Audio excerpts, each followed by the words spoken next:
Hello and welcome to this first video of my playlist about the preparation of benzaldehydes. Aromatic aldehydes are convenient starting materials for the preparation of benzylic alcohols and amines, phenethylamines, cinnamic acids, and a broad range of condensation products with ketones, esters, nitroalkanes, and other CH-acidic compounds. Because benzaldehydes lack acidic alpha protons, these compounds only react as electrophiles, and their stability and chemical predictability is higher than that of aliphatic aldehydes. Aromatic aldehydes are also one of the few types of organic compound that actually have a pleasant smell. Vanillin and benzaldehyde, for instance.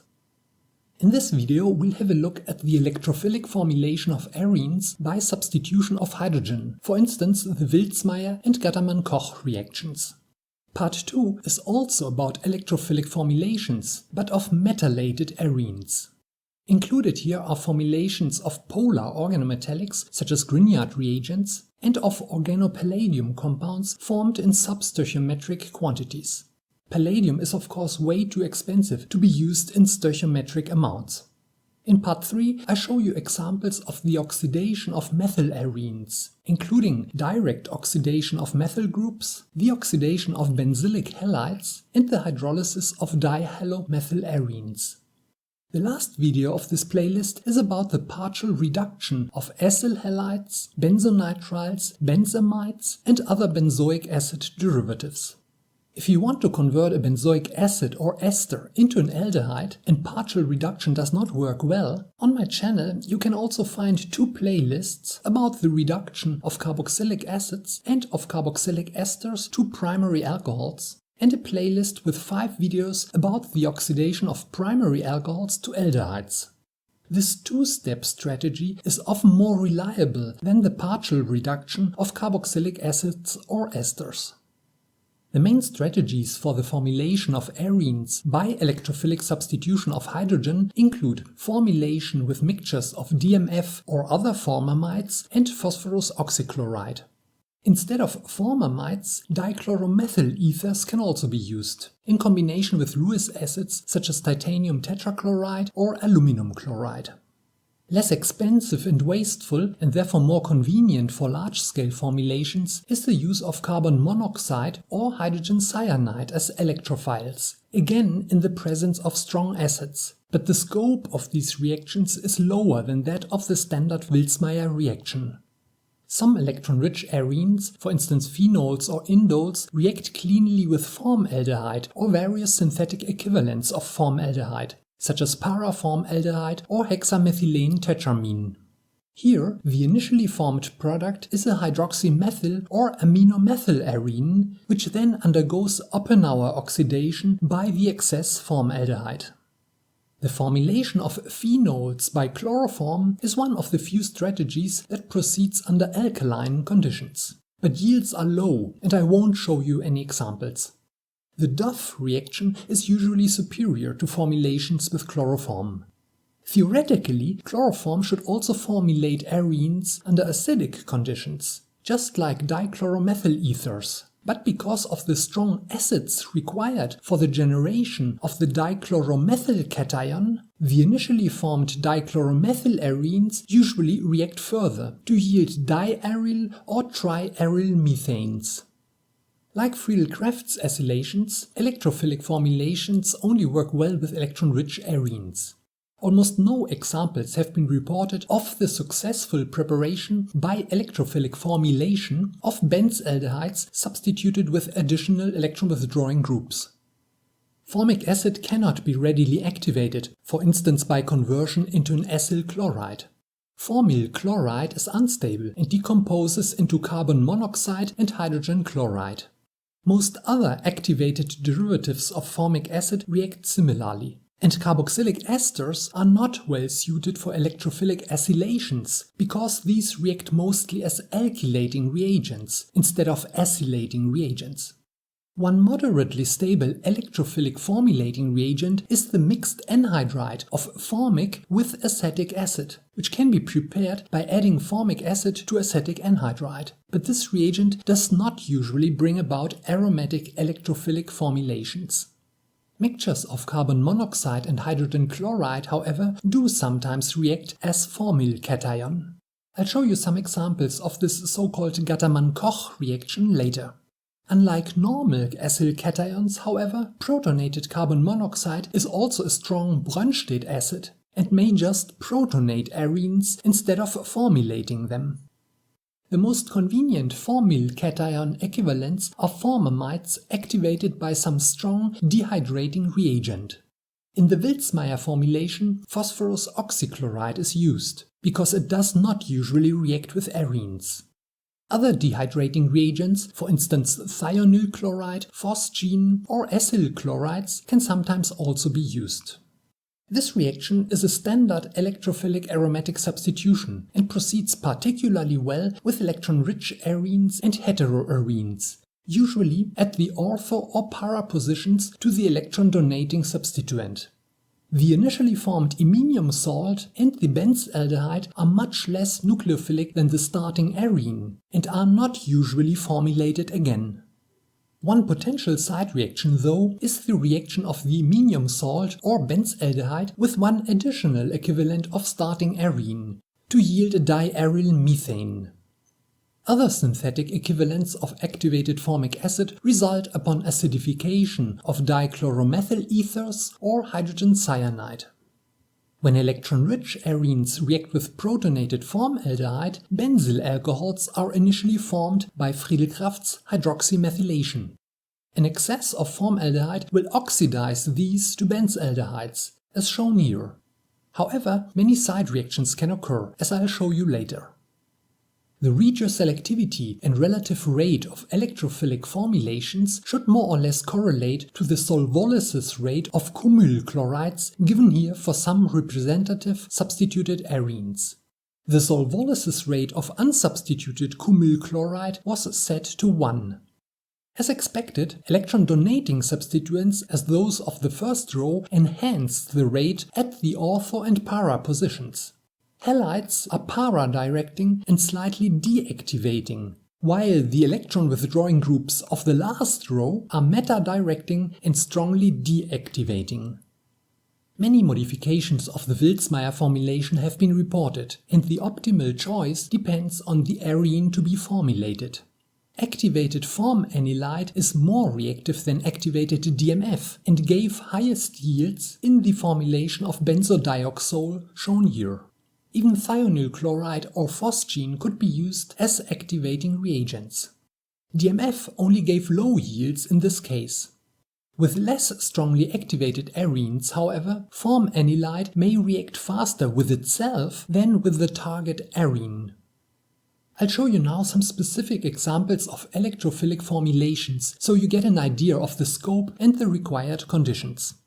Here, an indole was formulated with a moderate excess of DMF and phosphorus oxychloride and toluene. No formulation of the amino group or the solvent occurred.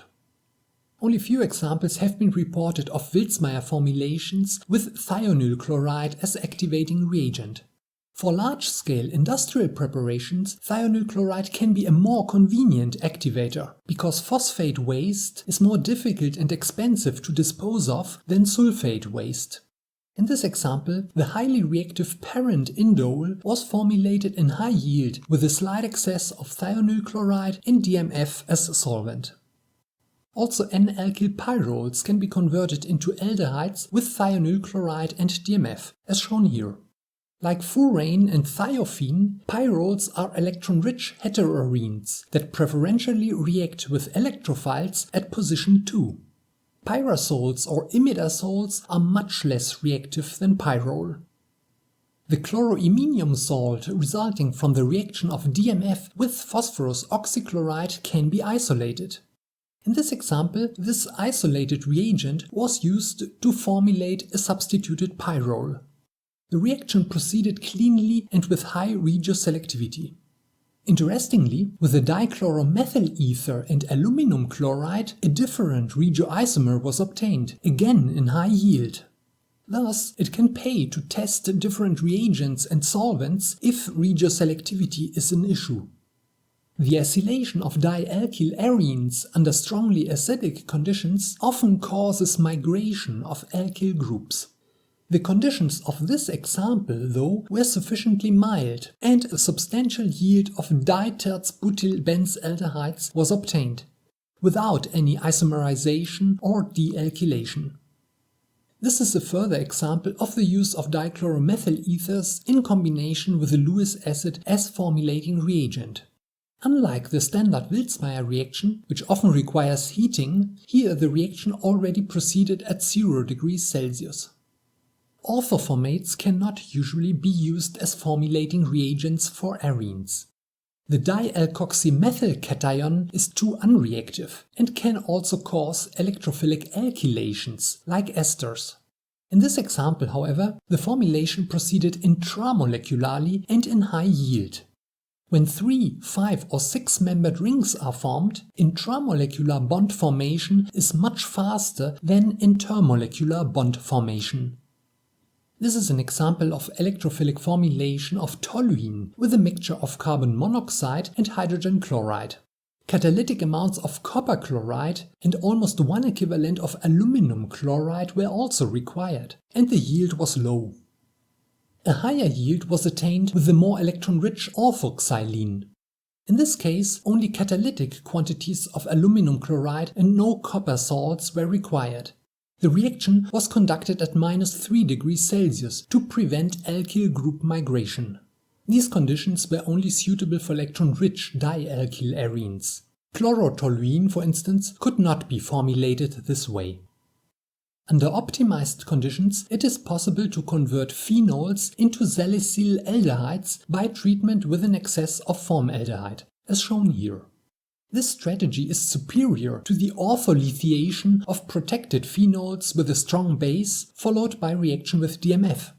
Here, paraformaldehyde was the formaldehyde source, in combination with an excess of magnesium chloride and triethylamine. Similar to the previous example is the so-called Duff reaction, where urotropine is the formaldehyde source. This reaction proceeds best in trifluoroacetic acid as solvent. Even toluene can be formulated with these reagents, as shown here. Also, some acylated anilenes can be formulated with urotropine and trifluoroacetic acid, as in this example. With acetamide instead of pivalamide, almost none of the expected benzaldehyde was formed, presumably because of formulation of the acetyl group and formation of a quinoline. I'll show you an example of this side reaction later. Hydroquinone-derived ethers are also sufficiently nucleophilic to undergo formulation by urotropine. Also in this example, the formulation proceeded in high yield and with high regioselectivity. One only rarely used formulation strategy is treatment with DMSO and a strong acid. These conditions seem to be particularly useful for the preparation of aminobenzaldehydes from unprotected anilenes. As shown here, a rather large excess of DMSO is required, and an excess of copper chloride helps to improve the yield. One likely intermediate of this reaction is a benzylic thioether, which, in the presence of strong acids, benzylates DMSO at oxygen. Thereby, the intermediate of Swern or Kornblum oxidations is formed, which fragments into dimethyl sulfide and the benzaldehyde. Let's have a look at some potential side reactions. As mentioned at the beginning, di- and triaryl methanes may be formed as byproducts if the reaction conditions are too acidic. Here, for instance, the excess of aluminum chloride and perhaps also the high concentration led to a 46% yield of diaryl methane. In this case, the formation of this byproduct could be suppressed by using 1.2 equivalents of iron trichloride or titanium tetrachloride as Lewis acid instead of aluminum chloride. The reaction of formaldehyde with phenols or anilenes can yield many different products. Thus, to avoid complex product mixtures and low yields, some optimization of the reaction conditions may be required. Fortunately, these reactions have been investigated for many years, and practical, high-yielding procedures are available for most types of product. Some of these products are important monomers for polymer production, and a wealth of optimized, large-scale procedures can be found in patents. The Vilsmeier reaction of acetanilide does not yield the expected benzaldehyde, but the formylquinoline shown here. Acetamides react twice with the chloroiminium chloride intermediate to yield resonance-stabilized iminium salts. In the case of acetanilides, these may cyclize upon heating, and aqueous workup yields the final formylquinoline. Another potential side reaction is the twofold formulation of highly nucleophilic arenes.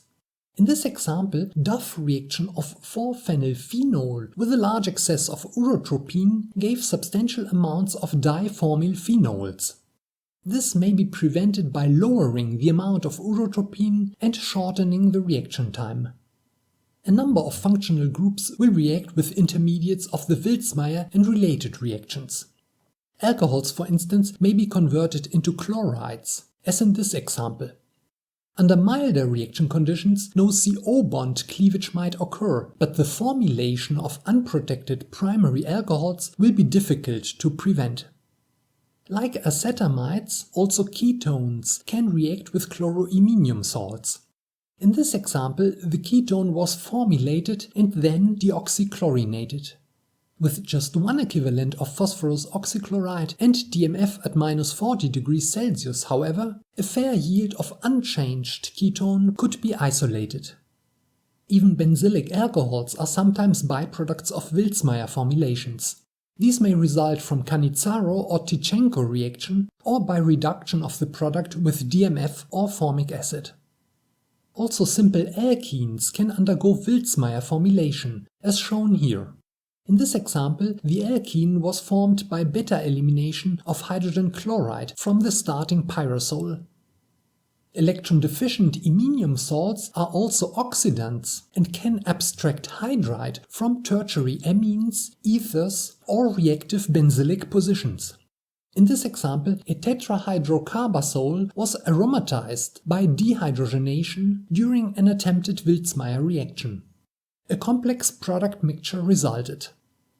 Occasionally, other halogens or leaving groups can be displaced by chloride during Vilsmeier formulations. Here, for instance, 2-bromothiophenone underwent complete halogen exchange after only 1 hour at 100 degrees Celsius in the presence of an excess of phosphorus oxychloride. This could be prevented by activating the formamide with triphosgene and by conducting the formulation in carbon tetrachloride at 50 degrees Celsius. Here are some further, mostly recent examples which you can also find in the description of this video. The next video of this playlist is about the conversion of metalated arenes into benzaldehydes. Unlike most of the reactions shown here, these formulations proceed mostly under alkaline conditions and thus show a different functional group compatibility. See you then.